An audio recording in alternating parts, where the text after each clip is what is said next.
창세기 2장 21절부터 25절 함께 읽습니다.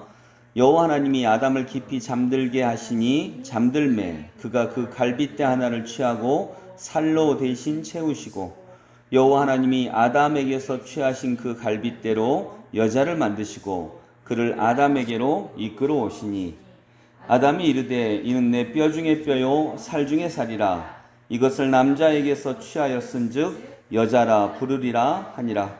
이러므로 남자가 부모를 떠나 그의 아내와 합하여 둘이 한 몸을 이룰지로다. 아담과 그의 아내 두 사람이 벌거벗었으나 부끄러워하지 아니하니라. 아멘.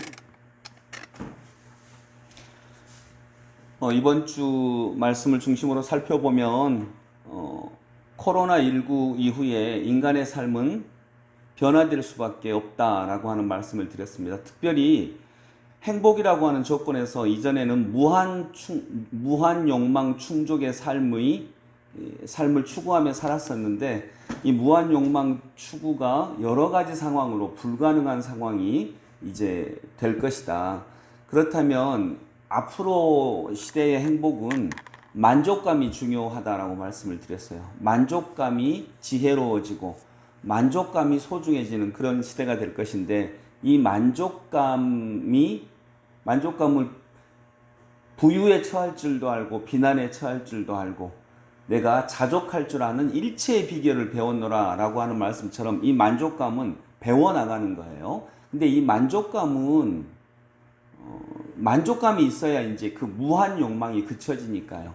근데 이 만족감이라고 하는 단어에서 우리가 알 수 있는 것은 앞으로 인간의 행복은 영성과 관련이 되어 있다라고 하는 그것을 중심으로 살펴보았습니다. 그렇다면 이제 앞으로 인간의 행복은 영성과 관련이 되어 있는데 영성이 있어야만 행복을 느낄 수밖에 없는데 그 첫 번째 영성은 어제 우리가 잠깐 다시 보았듯이 첫 번째는 이름 붙임의 영성이다. 오늘은 두 번째를 잠시 보겠습니다. 두 번째 인간이 영성을 통하여서 만족감을 누릴 수 있는 것은 작은 것에서 행복과 거룩함을 느낄 줄 아는 이런 영성입니다. 즉 영성은 큰 것에서 외부에서 오는 것이 아니라 작은 것에서 내부를 통해서 옵니다. 그 대표적인 것이 이제 가정인 거죠. 그래서 오늘 본문에 그 가정에 대한 최초의 가정에 대한 이야기가 나옵니다. 아담이라고 하는 존재, 아담은 인간이라고 하는 뜻입니다. 이 인간에게 하나님께서 짝을 보내주셨습니다. 그 짝이 하와입니다. 아담은 하나님께서 보내주신 그 짝을 내 뼈 중에 뼈요, 살 중에 살이라 라고 이름 붙이면서 내 안에 있는 나, 자기만큼 소중한 존재라고 이렇게 이름 붙입니다. 그래서 그걸 이름 붙여서 짝, 하나님이 그 둘을 짝으로 만들어 주십니다.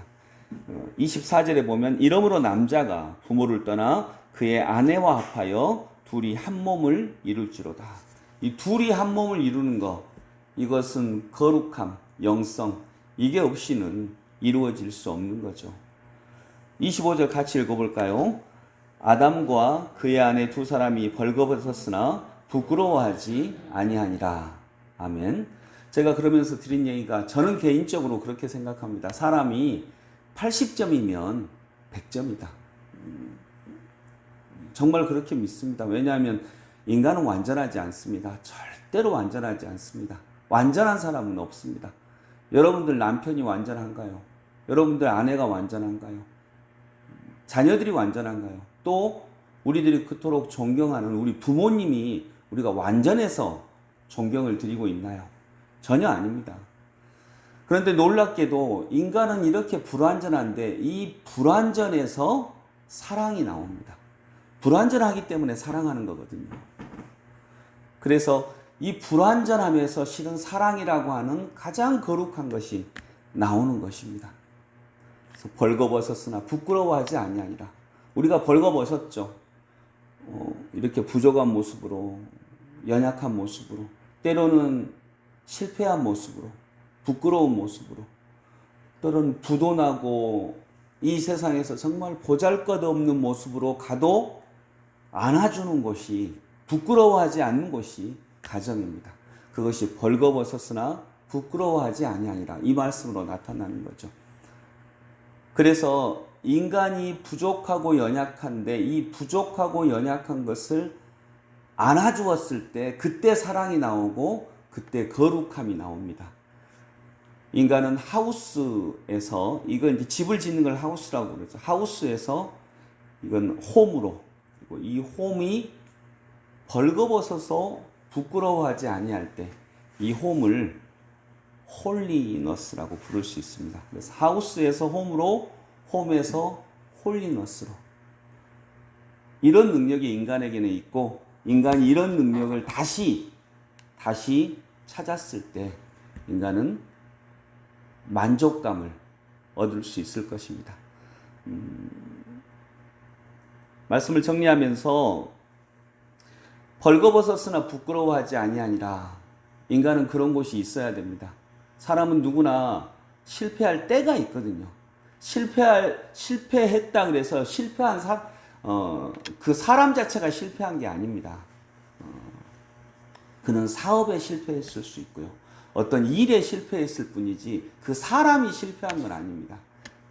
가정은 그걸 봐주는 거죠. 우리 아빠가 때로는 우리 아들이 사업에 실패한 거지 실패한 사람, 인생에 실패한 게 아니야 라고 봐주는 거죠. 그것을 홀리라고 얘기할 수 있습니다. 그래서 작고 평범한 것들 속에서 거룩함을 추구할 수 있는 영성, 이것이 이후에는 참 소중하겠다. 인간은 그걸 찾고 있는 것입니다. 그래서 누가복음 15장에서 둘째 아들이 진짜 실패하고 다시 아버지께로 돌아가죠. 그때 아버지는 그가 정말 부끄럽고 완전히 발가벗겨진 모습으로 이렇게 오는데 품에 안아주십니다. 그리고 성경에 보면 옷을 준비하라고 하죠. 옷을 준비해라. 그리고 제일 좋은 것으로 입혀주어라. 그것이 발가벗었으나 부끄러워하지 않는 그런 옷을 입혀주시는 것입니다. 그런 거룩함을 잊지 않고 우리가 이제 하우스에서 홈으로, 홈에서 홀리로 그렇게 작고 평범한 것들 속에서 만족감을 얻을 수 있는 그런 거룩함을 다시 찾아내는 하나님의 백성들이 되시기를 소망합니다. 기도하겠습니다. 십자가 위에서도 거룩함을 잃지 않으신 우리 주님 은혜를 감사합니다. 코로나19 이후의 삶은 만족감을 가질 수 있어야 합니다. 작고 평범한 것들 속에서 만족감을 얻어서 결국 평범하지만 가장 거룩해지는 삶을 잊지 않는 저희들 되게 하여 주옵소서. 예수 그리스도 이름으로 기도드립니다. 아멘.